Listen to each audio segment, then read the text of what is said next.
The doctor who created Bill O'Reilly's new diet says skip the hamburger rolls and pasta salad at your Labor Day cookout. Dr. William Davis is a cardiologist and author of the best-selling book, Wheat Belly, Lose the Wheat, Lose the Weight, and Find Your Path Back to Health. Doctor, good morning. Good morning. Happy Labor Day. You too. Why, in your estimation, is wheat so bad? It's not wheat. It's an 18-inch tall plant created by genetics research in the 60s and 70s. This thing has many new features nobody told you about, such as there's a new protein in this thing called gliadin. We're not talking about gluten, so I'm not addressing the people who have gluten sensitivities and celiac disease. I'm talking about everybody else, because everybody else is susceptible, for instance, to the gliadin protein that is an opiate. This thing binds to the opiate receptors in your brain, and in most people stimulates appetite, such that you and I consume, on average, 440 more calories per day, 365 days per year. I bet you're hungry right now. I'm always hungry right now.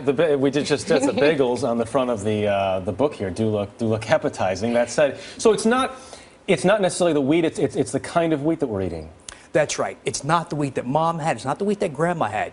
It's a very different genetically changed plant. By the way, this all predates the techniques of genetic modification. So these techniques were crude, imprecise, unpredictable, far worse than modern genetic modification. So the stuff we're sold to us, no questions asked, is the product of research that occurred before the techniques of gene splicing.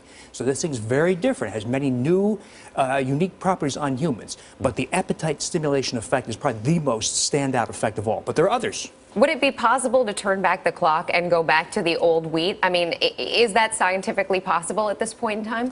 It's very possible. It's economically unfeasible, probably, because this thing yields about tenfold more per acre.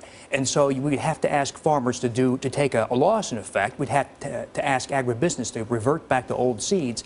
They can do it. They probably won't do it. Now, we have sparked a movement, and we are having a lot of people. They're having record drops in sales because of this, because so many people. I think what's driving this is the tidal wave of change. If 3 people lost 8 pounds, well, big deal. This thing just dies and fizzles, right? But we're seeing hundreds of thousands of people losing 30, 80, 150 pounds, diabetics becoming no longer diabetic, people with arthritis having dramatic relief, people losing their legs swelling, acid reflux, irritable bowel syndrome, depression, on and on and on, every day. So here's the question. If people want to start eating healthier today, then, and they can't afford to go to a specialty store, they can't afford to manufacture their own wheat, what do they start doing right now?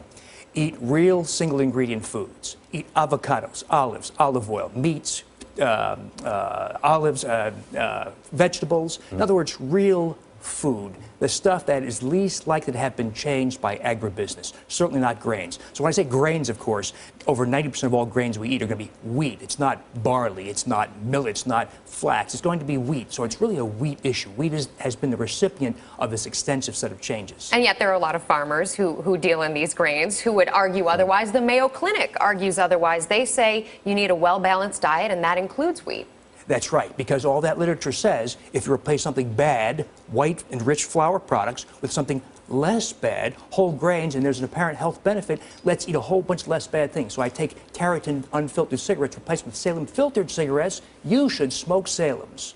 That is the logic of nutrition. It is a flawed, deeply flawed logic. What if we take the next step and say, let's eliminate all grains? What happens then? Particularly eliminate this modern thing created by genetics research called semi-dwarf wheat. That's when you see not improvements in health, that's when you see transformations in health. You gave me a weird look when I said I had a whole wheat bagel this morning. Well, you're working, and you got away with it.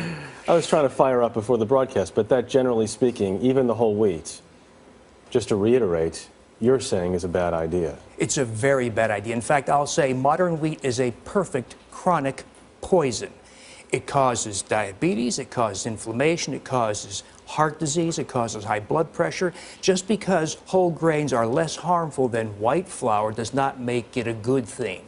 So we've got to use a whole new brand of clear logic on this. If we eliminate grains, eliminate wheat really, specifically semi-dwarf, high-yield wheat, that's when we see transformations. That's when you see all the diabetics get rid of their drugs. That's when you see people with rheumatoid arthritis throwing away all their drugs for joint pain. That's where you see high cholesterol going away. You see incredible transformations in health. Food for thought? A lot of food for thought. Please avoid the breakfast tray in the green room if you would, Doctor. Thank you very much. Thank you.